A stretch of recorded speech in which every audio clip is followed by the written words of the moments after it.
is the Soueast DX3, a Chinese SUV that looks good and costs 53,500 dirhams. And today, I'm going to be answering if it is worth your hard-earned money. Let's get started.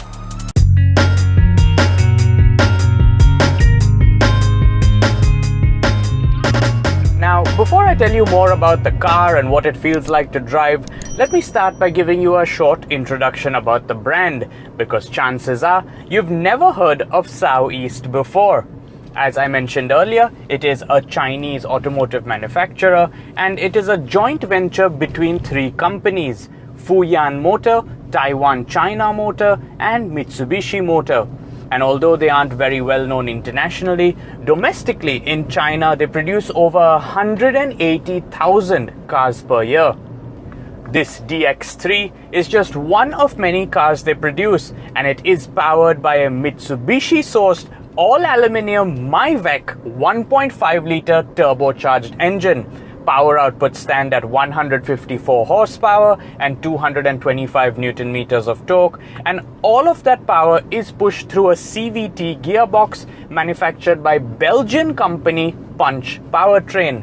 There is also a sport mode, but don't expect much from it, as the only noticeable change is that it changes the color of the instrument cluster from a cool and pleasant white to a blazing red.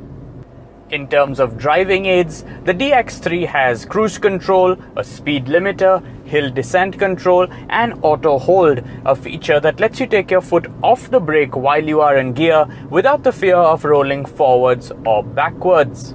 There are also turning lights that illuminate the fog lights in the direction you turn your steering wheel, and although our fuel economy average at 9.8 litres for every 100 kilometers is higher than the claimed estimate, it's still pretty impressive. Having said that, the DX3 is a victim of something we've experienced with many other manufacturers as well. The combination of a small turbo engine and a CVT gearbox means that when you do approach something like a stop sign or a set of traffic lights, the lag from the turbo spooling and the CVT engaging is just so much that at times that 2 seconds of nothingness, the delay between when you press the accelerator and the car actually responds, can feel a little unsafe.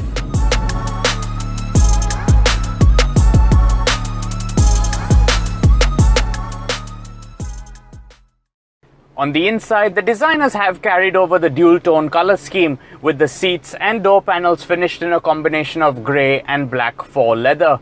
The overall design is quite minimal, which I personally am a fan of, and the use of chrome on the AC vents and 4 carbon fiber around other bits and pieces does make it look more expensive than it really is.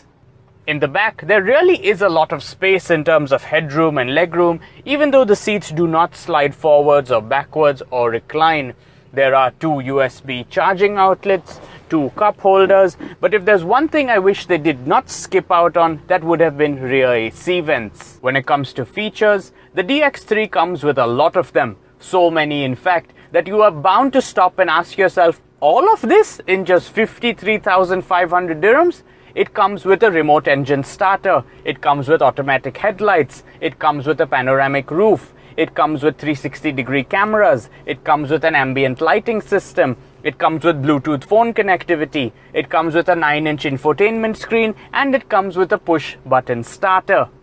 But there is a catch. While it all looks and sounds pretty impressive at first, there's definitely room for improvement. The Android infotainment screen looks and feels like an aftermarket fitment, even though it isn't. And the 360-degree cameras, well, they're not the clearest.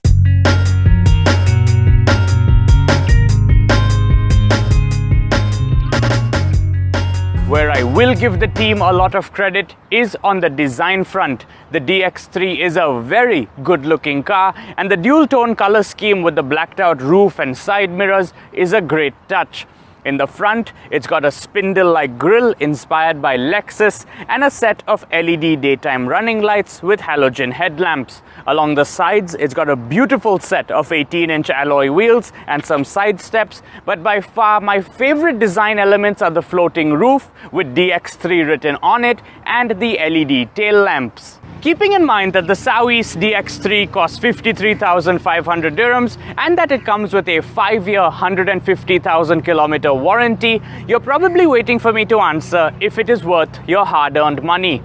On the one hand, yes, it is. Because if you were to walk into any Japanese automaker's showroom with just 53,000 dirhams in your pocket, you'd likely walk out with nothing more than a very basic hatchback. Having said that, there are SUVs that fall into the DX3's price range, namely the Renault Duster and the Ford EcoSport. And I know they don't offer as many features, but they are from far more established brands. So, if you had 53,000 dirhams to spend on an SUV, which one would you buy? Let me know in the comments down below, and thanks for watching.